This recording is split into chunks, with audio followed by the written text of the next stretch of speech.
Hi, this is Yadi Caro, and welcome to another episode of the Hardcore Soft Skills Podcast, where you will learn new skills with the help of experts. Today, I will replay a conversation I had last week with Enrique Acosta Gonzalez, a military veteran, author, and host of the Developing the Leader Within podcast. We talked about, leadership, how to collaborate in teams, communicating effectively, and can we really manage time? This is the first part of the interview, and we'll play the second part in the next episode. We share a lot of practical advice, so I wanted to give you time to listen, digest, and implement because I do not want you just to listen to a podcast episode or a course and say, hey, oh, that's interesting.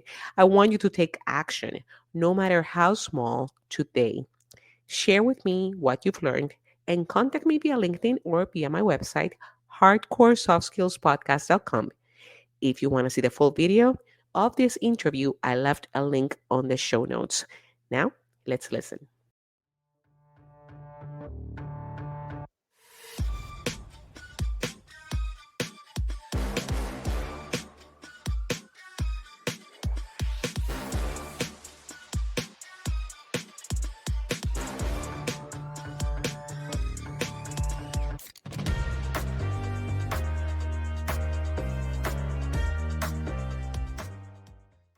All right. Hey, welcome everyone. This is LinkedIn Live, and I am here with a friend, Yadi. And I tell you, we'll post Podfest, and so we're happy to have connected there and spend some time at the Military Creator Con. But today we have her here, and we're going to be talking about soft skills and her words, hardcore soft skills. And I'm interested in making sure that we get into all of that information. But Yadi, welcome to the show, and tell us a little bit about you. Yeah, thank you so much, Enrique. I'm super happy to be here in the show. I've been following your show for a while, and it was great to connect with you finally in person because I've been following your work and all the interviews that you do here. So I am, as you've heard, I'm Yadi, and I'm a Puerto Rican as well. I work right now been working as a agile team coach for various years with I work a lot primarily with as a consultant with various organizations in the military. What I do right now and as my passion project as well is have the podcast Hardcore Soft Skills and launching as well in terms of workshops and to offer to organizations on different soft skills. And my background is in communications, but also I just recently completed my master's degree in industrial organizational psychology as well. And I'm very passionate about understanding what makes teams work and what makes work happen effectively for leaders, for the particularly tech team. So I'm a learner and I like to share what I learn via the podcast, via the courses that I have on LinkedIn and other platforms as well. Outstanding. And congratulations on all that educational background. I know it's not easy getting into what makes human work, right? Yeah, what what yeah. what makes this brain and this heart and all that we have tick, and how does that come into play into workforce management, people management, the management of yourself as a leader, which we know not too many people have that down, but we're working on it, right? And you talk about hardcore soft skills. So explain a little bit about what that means before we get into all the things that we could actually use in terms of leaders and workforce. Yeah, absolutely. So the contrast came to me like various years ago as uh, I wanted to research more, and that's why I went back to school to do another master's in terms of organizational psychology because I was working with tech teams at a time and with different project teams and trying to understand like we have brilliant people in the room and they're all technically savvy, but sometimes projects do not work, teams do not work, and it's all about interpersonal interactions, and that's very the difficult part of working. The fact that aside from showing our skills in terms of what we know, we also have to work with other people. So we don't get a manual or a lot of education in terms of how to resolve conflict, how to negotiate effectively when you're in a team, how to do great presentations for customers.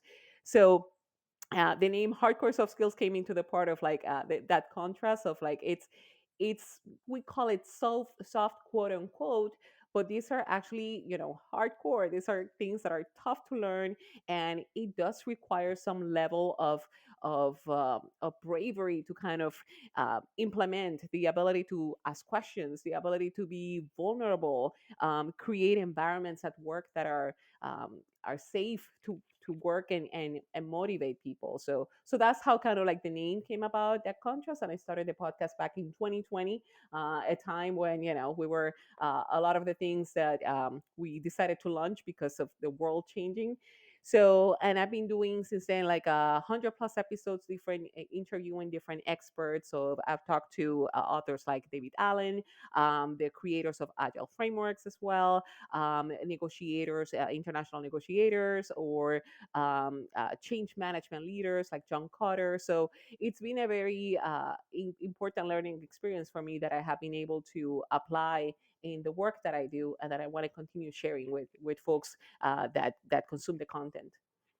Yeah, absolutely. And I started February 2020, so that Oh. was a very you probably can have this statistic somewhere that 2020 was the big podcast launch for a lot of people. We were not aware what was going to happen, Mm-hmm. so it seemed like a good idea. Looks like that good idea thought came to both of us at the same time, and glad that we actually did something about it. Now, you mentioned the hardness of soft skills because let's take, for instance, communication. Communication skills, which is required by both employee and employer, right? This is Mm-hmm. something that you have to have in tandem. And hey, Adi, what's going on, brother? I see people jumping in. Thanks for being with us. Um, and we'll talk about Adi here in a little bit. Cool. But communication is there's one thing to be able to communicate, it's another thing to communicate, right? Because you got to go past a little bit of the fear. Having being able to do something and actually doing something is it's two different things. But then we ask people to communicate, but we don't teach them that there are skills behind how you communicate because depending on how you deliver something, it may go one way or another, Mm-hmm. right? So let's talk about that, the dilemma for both the workforce and then leaders that have to use this skill in terms of not being taught how to use this. Yeah, and it's interesting you mentioned that, Enrique, because of the fact that the lack of training of when we go into a job and where we're putting in a position of management, there's a perception usually, and I came with that perception as well, that, you know, either you're born a communicator or you're not. Like, and when we think of communicators, we think, oh, people that are eloquent, extroverted, that they know how to create that big vision for everybody. And I've learned through research that that's not necessarily the case, that we can all be great communicators. And part of that big communication, how to be better, is how to be a good listener. And that part of listening is not something that when we think about, I'm going to take a course in soft skills, I'm going to learn how to listen.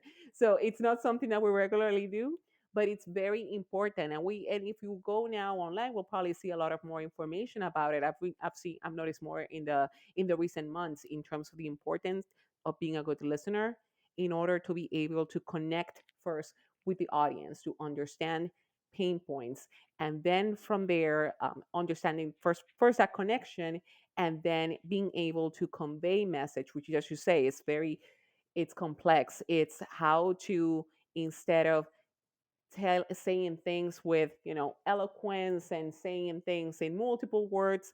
The most effective communicators are the ones that are able to convey things briefly, and trust me, that's very, very hard to do. So yeah, it's important that then, because there's no training per se out there, that we take efforts to be like, hey, let's grab a book about how to write a good sentence. I've just took a whole course in Harvard about that, about how to write your messaging, finding your one sentence, and also and in noticing how we can be more effective communicators too. So we need to take that proactive approach to do that. Absolutely. I love something you said there, just clicked in my head. And I don't think I've ever heard this, and if I have, not the way that I took it from when you was talking. Communication starts here and not here. And if you are leading and you're not listening first, Hmm. you you will make a mess. Yeah, yeah. You will make a mess To out of your summarize, yes, communication. exactly, yeah. That's so important. And I might even make a T-shirt out of that. The- it is so important to understand in the skills of teaching someone how to orate, or be one of those prolific speakers. If you cannot listen first, you will miss the mark, right? They in speaking, they tell us constantly, you got to know your audience, right? You have to know that what you're about to deliver, whether you think is great or not, if that community, if that crowd is not looking for that you're going to bring, you're going to flop. And so for the leaders out there, for those that are learning soft skills around communication, the very first thing you got to do is learn how to listen. So Yeah. we talk about communicating. We talk about how that affects teamwork, right? And teamwork slash, let's say, collaboration, because that's really what it is. You have something to do, I have something to do. We're going to work together to get both of those things done in an efficient way. Um, but teamwork takes a level of selflessness, which, I mean, I don't have selflessness in the list of soft skills, right? Um, because we normally don't think about it that way. But it requires you to step aside from yourself a little, Hmm. enough to take into consideration someone else's task at hand, or maybe someone else's desire for that one thing that you got to do. Yeah. So where you have you seen, well, let's just say, where have you seen in your research or in just your practice, the obstacles around teamwork when it comes to um, uh, let's say leadership? Yeah, a lot of the times when it comes to the lack of the ability to collaborate comes down to lack of clarity in what Mm. we're doing. Because usually, when we come in into a new job, or we come in to work with different people and we're excited to get started, um, we want to collaborate. We want to bring like, hey, this is the awesome stuff that I have to bring to the table. It's understanding, and from the leader's perspective, trying to give a clearer vision of what to accomplish. So by having clarity on the purpose, what are the goal or goals that we're trying to achieve, then it becomes way easier to center the work around it. And then clarity in terms of like, okay, what are going to be our roles, how are we going to be working. Usually a practice that it's usually used when it comes to working with teams and in agile frameworks is, as you come into a team, setting up team rules in terms of how we're going to work together, how we're going to communicate, what are that discussion and negotiation of what are my preferences, what are yours. So having that common understanding as a team, it definitely helps you create that collaboration already without even starting the job.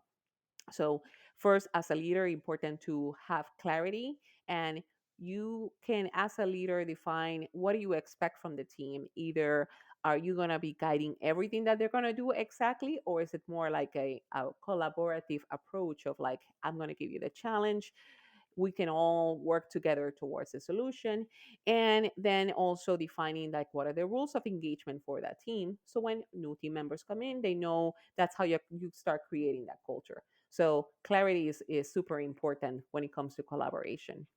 Oh, so important indeed. Even in terms of how you communicate that, using clarity. Most people that are in leadership, they have this goal. Either it came from above in terms of like the executive teams, or it came from a supervisor, whatever it may be. And we got to get this done by 10 a.m. Hmm.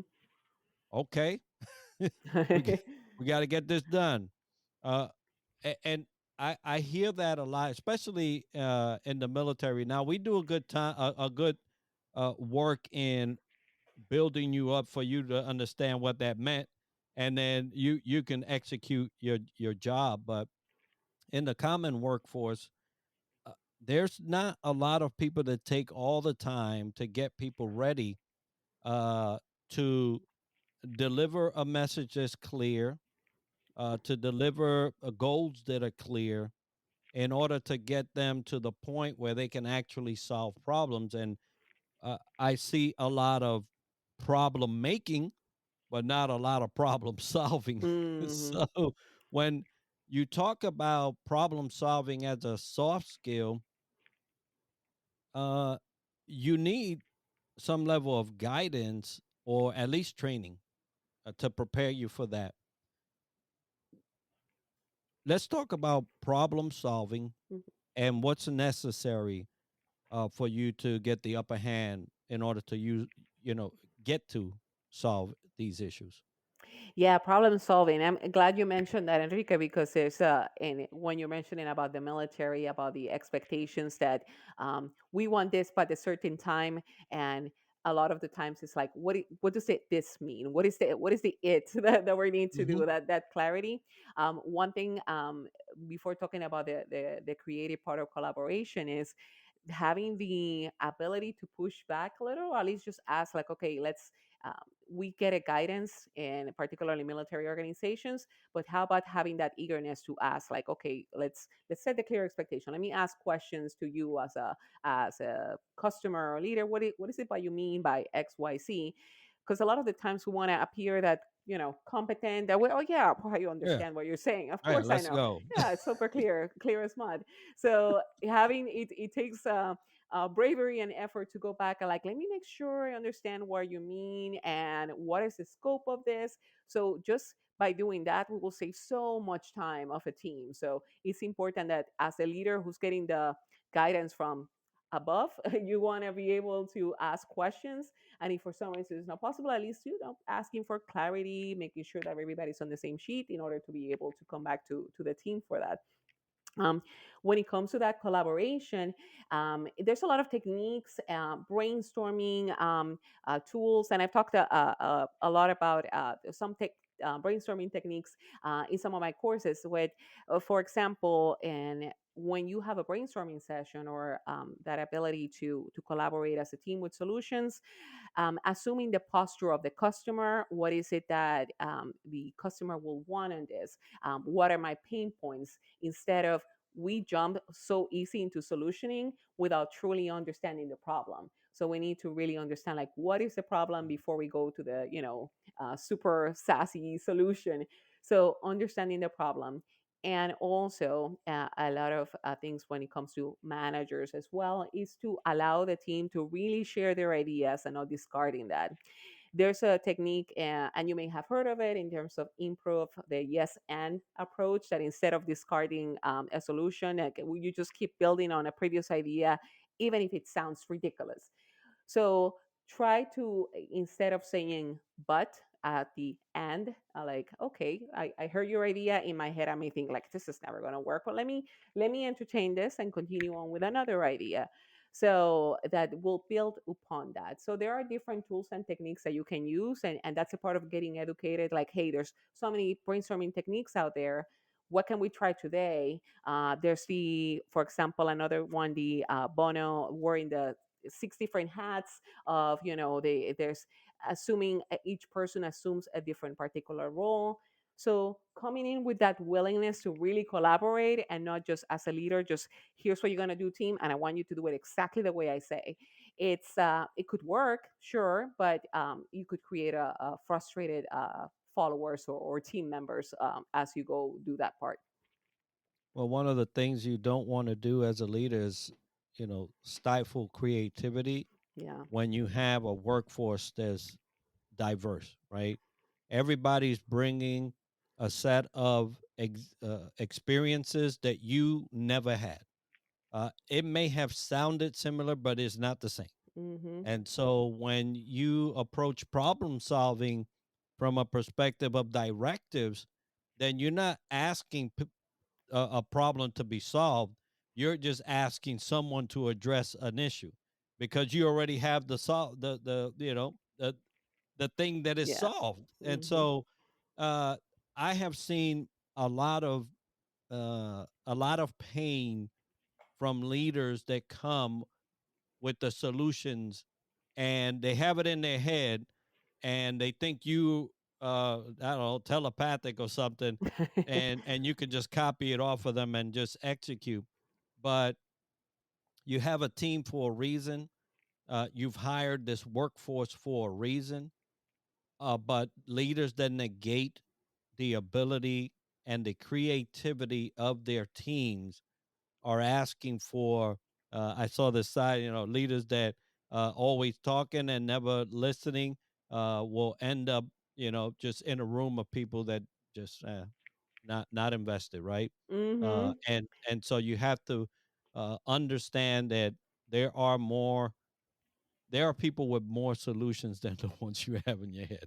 Exactly. One thing that to assess ourselves during meetings, for example, is just think through how of the meeting time, am I doing most of the talking during the meeting? So if you are doing most of the talking and you're trying to you think you're trying to educate folks, and yes, they could take a lot of knowledge on that, on what you're saying. But if most of any meeting is mostly you talking and then you ask for feedback and everybody stays quiet, the feedback in terms of that's feedback from the team, that if they stay quiet, they're like, okay, if I bring up something, it's going to be shut down, or I'm just going to, I'm just going to do what the manager says because I don't want to get in trouble. So it's important for us to recognize, like, okay, am I doing a lot of the talking, and during my meetings are people quiet? Then if that's the case, then we need to look at ourselves and figure out ways of how to allow others to talk more during the meeting. Either, if not during the meeting, perhaps another technique is to present the problem before the meeting and create, for example, an online board or some place where people just start adding, like, their ideas in a Word document, in whatever virtual board. So that's a way to start welcoming ideas from the team in case you have people that are like, I don't want to speak up at the meeting, but you can look at those, and as you start recognizing them and discussing, we need to take that ability to be able to recognize the ideas. And even if we think in the back of our heads, like, will this work? Let's just be open for that. So as you say very well, is that you hire people for a reason. So yeah. Yeah, and that requires a level of adaptability and flexibility that a lot of leaders may not have, right? Hmm. If you're honest, most environments have a very rigid leadership style. We got to get this done. Just, hey, I'm not here to be your friend, right? That's Yeah. that I've heard that. I'm not here to be your friend. I tell you what to do. You do it. We'll be fine. If you don't, you can pack your stuff because you got to go. Yeah. And there's a lot of environments that have that type of feel to it.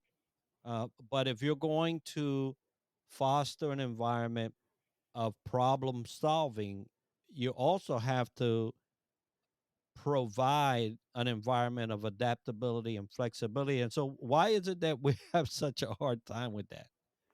Yeah, it could be. And during one of my interviews, talking with L. David Marquez, who's what as a Navy commander and has the book "Turn the Ship Around," highly recommended. He was talking about the concern of leaders to look incompetent. So, and Mm, he said that when we as leaders fear of being incompetent, we create a very incompetent organization because we're not able. We need to have the mm. humility to allow people to express their ideas, to really empower folks. Leaders create other leaders. It's not just continually creating followers and you expect the folks to follow suit to your brilliance as a leader. So you want to be able to foster that environment where ideas are welcome and be humble. And there's a lot of if you look at books of great leaders, military leaders out there, they do have that humility to ask questions, to recognize I'm not the most brilliant person in the room. So let's welcome ideas from others. And it's kind of like that curation of enabling of other great ideas to come up that you get the better results. Yeah, and that's so critical to acknowledge where you are. It doesn't. You look. You already got the position. Hmm. You you're Yeah. not going to lose it by saying, "Hey, in this area, I might not be as sharp as you. So, what do you suggest?" Or, "Hey, who has experience in this type of scenario? Does anybody have anything to input before I make my judgment or whatever it may be?" And it's not that hard, but I can see a lot of times, and I have witnessed, even in the military, a lot of times where the desire not to look like you don't know Hmm. uh, Yeah. trumped the fact that you don't know it and you still plow through it. Hmm. And many times the workforce pays for those moments of not being humble, and they know it, and that's the thing, right? Yeah. When I was in the workforce side, not the leader side, I knew it. I knew this guy didn't know what he's doing. Although, Yeah. I was like, what's going on? I Yeah. mean, you're getting paid, so good for you, but the answers are all here, and you're not listening. Um, so that is something that causes most people time, right? Hmm. Yeah. Um, and when you're talking about time management, one of those soft skills that we like to preach, not so so much exemplify, but time management has a role in how all these things come to a solution, right? How we execute the day to day operations. If time management is off cue, Yeah. we was talking before we was on, right? Mm. I said, "Hey, when I say 3 o'clock, it's 3 o'clock. What's going on?" Exactly. Little did I know we were already live. We didn't even know it. But but time management and the role of time management in both the workforce and leadership is critical. Hmm. So, what have you seen around that topic? Yeah, so time management is such a tricky topic because on my end as well, I'm trying to juggle like the job, the podcast production, family, etc. And it is a challenge in the sense like okay, we cannot really manage the time, the hours in the day. We can manage Mm, our good. priorities. So therefore, Right. as individuals, for example, we just have to look at what are our priorities, and let's start aligning stuff to that end. Like if I say family is my priority, yet I spend after work like 3 hours in the afternoon just doing the podcast, and I barely have time to for my kids. It's like okay, I'm being a hypocrite. I need to go ahead and make sure that I do time boxing and produce and dedicate the time that I committed to my family. The same is with teams too, that when it comes to time management, that going back to that point of the clarity, like once you are clear on what needs to be achieved, for example within this week or within this 2 week cycle, then the team is able to kind of align their activities to that. That's something in agile frameworks, like for example when we talk about sprints, like within these 2 week sprints, these are the goals that I can achieve. So one thing to remember too is there's the not the Pareto principle. I'm thinking about the law of the Parkinson's law, which is that work expands to what time you dedicate to it. So if you say, I'm gonna this thing will take me 2 days, then you will spend 2 days doing it, or the same thing is gonna take me 2 hours. Then you're gonna do it in 2 hours. The result could be different. Perhaps it could be better within the 2 hours because you just spend most of that time just kind of like procrastinating. So yeah, when it comes to time management, I think time boxing is a very effective tool. First, defining your priorities, making sure that your calendar reflects those priorities that you define, and then also dedicating time to time box activities. So if you say, okay, family time sacred from 5 to 8 p.m., you don't touch that. So and instead of keep adding stuff to your plate, which I'm guilty of, that I would just wanted to keep adding stuff to my plate, I want to be able to align my priorities and manage the time that way effectively. The same that with teams. How do you manage time in terms of what works for you? Any technique that you want to share? Yeah, so it's funny because when you said, "Hey, we can't manage time," that's how I believe, right? Time is going. It doesn't need your help. It doesn't need your permission. Yeah, That thing's gonna go. What we do is that we falsely assume that we can do things in a periodicity that we have no control over. I could set to do something this hour, and that door or a phone call or a message can derail it all, right? So what am I really managing? I'm not. What I have to do is be conscious of my desires for that day and understand that if I don't dedicate my effort to it, I don't care how much time you give me, it's never going to get done. And yeah, so time management is a thing that we call it, and we do have it. yeah, We say it, we teach it, this and that and the other, but it's really desire management within the confines of time, because if we don't want to do something, it doesn't matter how much time. When you go down the road and you see a project here in Florida, we see a lot of those, right? Constructions everywhere.